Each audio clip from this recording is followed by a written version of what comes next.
Salam otomotif para sobat dimanapun Anda berada. Semoga kita selalu dalam keadaan sehat dan sukses selalu, amin.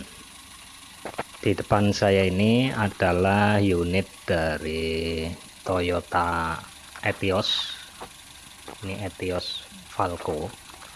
Di sini trouble-nya yaitu AC-nya itu mati total, dan sebelumnya terjadi konsleting di bagian magnet klatnya ya, itu spoolnya konslet dan akhirnya terbakar.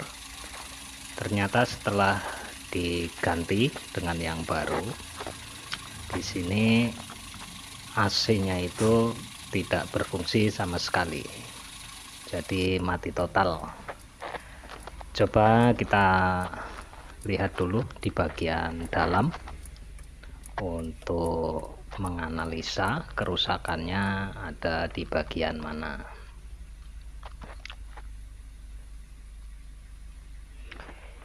Ini mesin posisi masih hidup. Ini coba saklar blower pertama. Di sini tidak hidup ya, tidak keluar angin.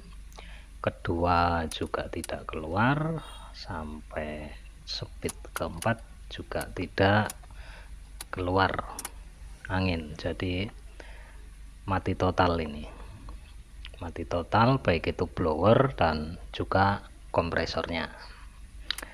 Jadi kemungkinan ini ada kerusakan di bagian kelistrikan ya, entah itu di bagian fuse atau relay atau bagian kabel atau di modul BCM nya.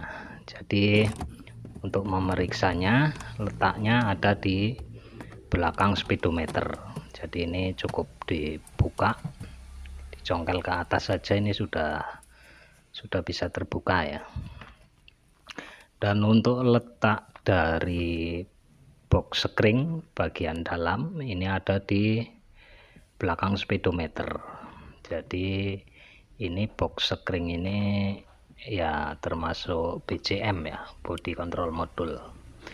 Ini untuk melepasnya cukup dua baut, ini dilepas saja, baut kanan kiri, ini baut John.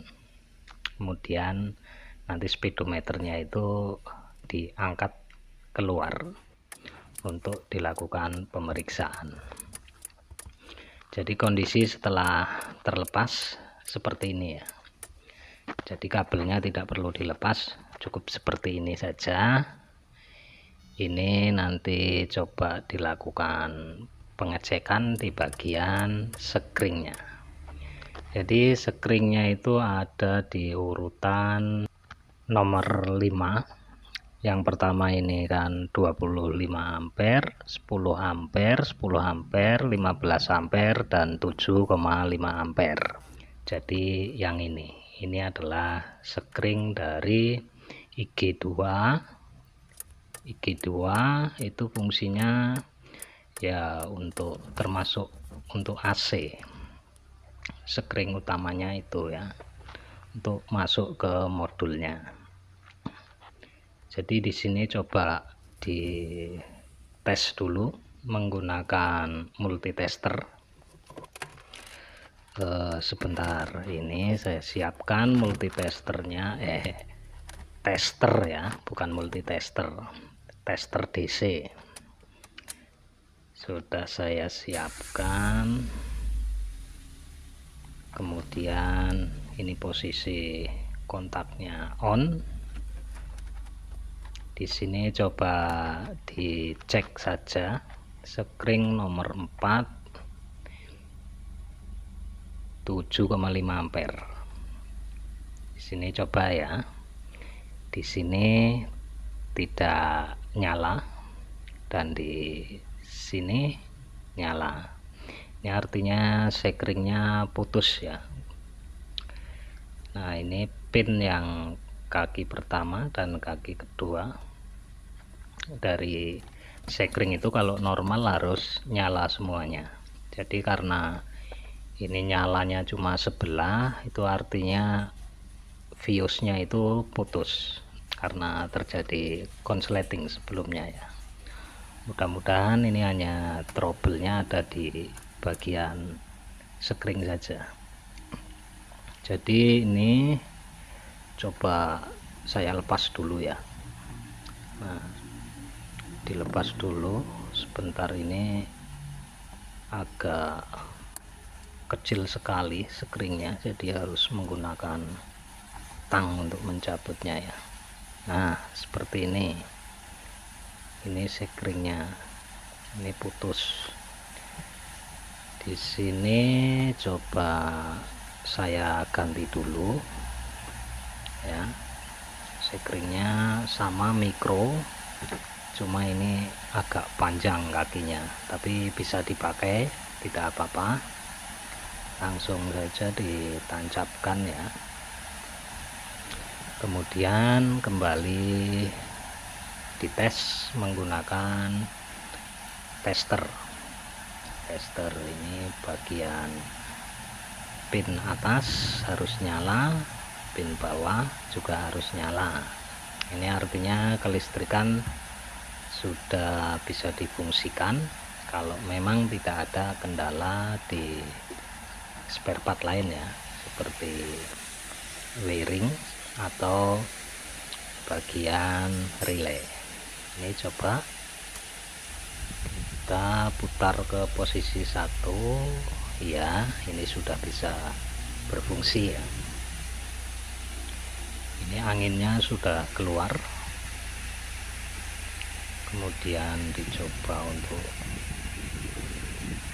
berapa lama putus atau tidak ya. Di sini harus dicek kembali bagian sekring itu, dipastikan kalaupun sudah normal seperti ini. Ini coba saya kasih kertas biar kelihatan pergerakan anginnya ya. Nah, itu speed 3, ini speed 4. Nah, tambah kencang, kurang jelas ya anginnya. Nah, itu jadi sudah bisa berfungsi. Dari blowernya sudah berfungsi semua, dari speed 1 sampai speed 4, dan ini juga sudah bisa dingin ya, bisa dingin untuk udaranya. Kemudian di sini harus diperiksa kembali apakah sekring yang tadi kita ganti ini posisinya panas atau tidak. Kalau panas, ini artinya masih ada masalah di rangkaian lain, entah itu terjadi konsleting ringan atau gimana ya. Kalau konsleting yang konstan berat itu sekringnya langsung putus, tetapi ini tidak ya, posisinya masih dingin dan tidak panas. Ini coba saya pasangkan dulu di sini untuk speedometernya. Sekarang coba dicek untuk bagian luar untuk memastikan kipas extra fan-nya itu berputar dan kompresornya juga tetap berputar ya. Itu artinya normal, jadi harus kedua-duanya berputar, yaitu kompresor harus berputar, extra fan juga harus berputar saat posisi AC on. Itu kondisi normalnya seperti itu. Baik, untuk pengerjaan di sini sudah selesai, tinggal saya merapikan saja dan kemudian di test strip ya. Untuk teman-teman yang membutuhkan informasi seputar kelistrikan AC untuk mobil Etios Falco, silakan bisa berkomentar di kolom komentar seperti biasanya ya. Mungkin ada yang bisa saya bantu ya, saya bantu sebisa saya.